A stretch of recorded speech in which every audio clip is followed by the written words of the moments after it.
It's time for Recipe of the Day. Tired of chicken breasts for dinner? Try turkey tenderloins. They are lean, juicy, and so quick and easy, especially when you cook them in the air fryer. Those turkey tenderloins are going to be tender and juicy with a little golden finish on the outside. Really simple but delicious, and once you know how to make them, you can sub them in for any of your chicken recipes, so it's a good idea to learn how to cook them. So what is a turkey tenderloin? It is a boneless, skinless cut of turkey that is very tender white meat. It's similar to the chicken tenderloins that you see at the grocery store, but bigger. They're a bit of the breast meat that's trimmed off of the underside. They are sometimes called turkey medallions, sometimes turkey fillets, turkey breast loins, or turkey breast tenders. And not only are they great for a quick weeknight dinner, they also work if you're doing like a Thanksgiving dinner for a small group who don't care that much about the turkey but want to have some, you know what I mean? This is a great option. And so, you know what? I am going to link to my recipe for turkey tenderloins done in the oven. They're actually pan seared, so they're started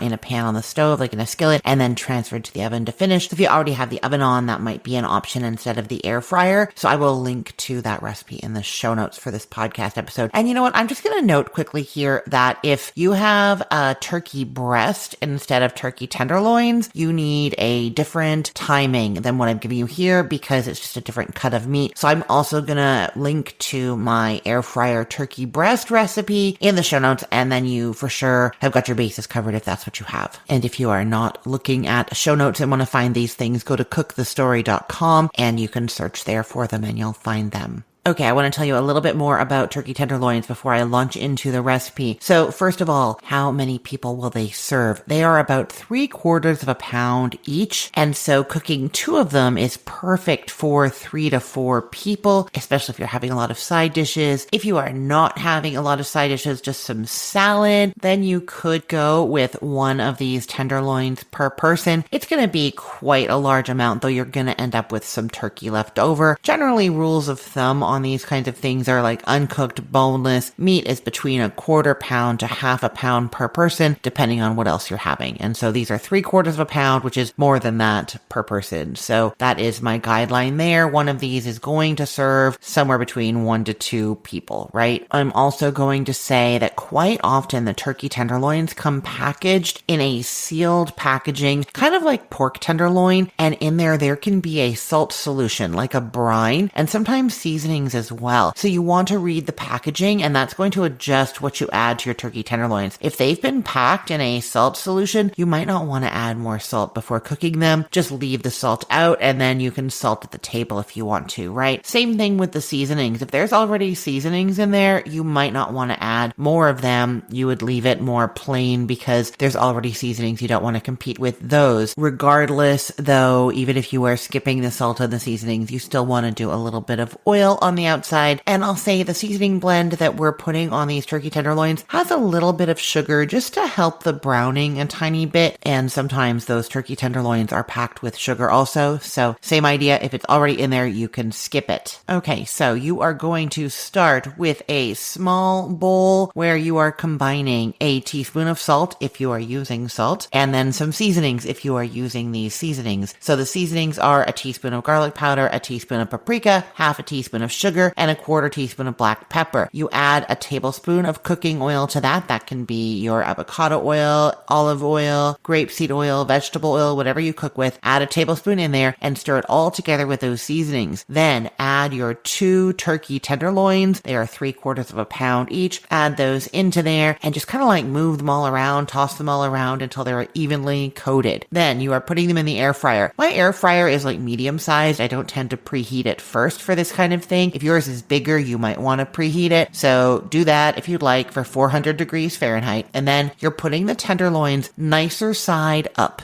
in the air fryer. And that is because sometimes the like grooves in your air fryer basket can actually make grooves in the raw meat as it's first cooking. And so you want that on the less nice side, not on the nice presentation side. Okay. So they are going nicer side up in the air fryer at 400 degrees Fahrenheit for 10 minutes. Then flip them over and cook them for another 10 minutes. At this point, you're going to test the internal temperature. Now, I will tell you that I take mine out at 155 degrees Fahrenheit and let them come up to 160 160 degrees Fahrenheit while they rest before eating them. That is not actually considered the safe temperature for turkey. It is recommended that you cook it to 160 degrees Fahrenheit at that thickest point in there, and then take them out and let them rise up to 165 degrees Fahrenheit. Doing them a little bit lower like I do is perhaps a tiny bit riskier, but you do get juicier meat. So just keep that in mind. Now, if they are not at your preferred temperature after the 20 minutes of cooking, 10 minutes nicer side up, 10 minutes nicer side down, then you're going to reduce the heat down to 320 degrees Fahrenheit and continue to cook them until that internal temperature is reached. It's just going to be another 5 to 10 minutes, okay? Now, like I said, you want to rest them when they're done, so take them out of the air fryer basket. You don't want them touching anything that was warm, and you're going to let them rest for 5 minutes, and then I always slice these before serving them. Like I said, because one of them is kind of too much for one person, it's better to slice them up and then everybody can take the amount that they want. That's the better way to do it with the turkey tenderloins. Okay, I will put the link to this recipe in the show notes for this podcast episode, or you can head to cookthestory.com/ROTD and get it there. Everything there is arranged by date, so it's helpful to know that today is November 4th of 2025. And as you are thinking about your Thanksgiving plans, what you want to serve, make sure you check out all of the amazing Thanksgiving recipes that I have. Head to cookthestory.com and search for Thanksgiving. There you will find all the turkeys and sides and everything you need. Oh, gravy too. Lots of gravy, brining recipes, all of that for you to make your meal extra delicious. Those recipes are all developed and tested by me, Christine Pittman, so you know you can trust them all the time. I am Christine Pittman from cookthestory.com, thecookful.com, the all-new chicken cookbook, and from this podcast, Recipe of the Day. I hope you have a great day. Let's get cooking.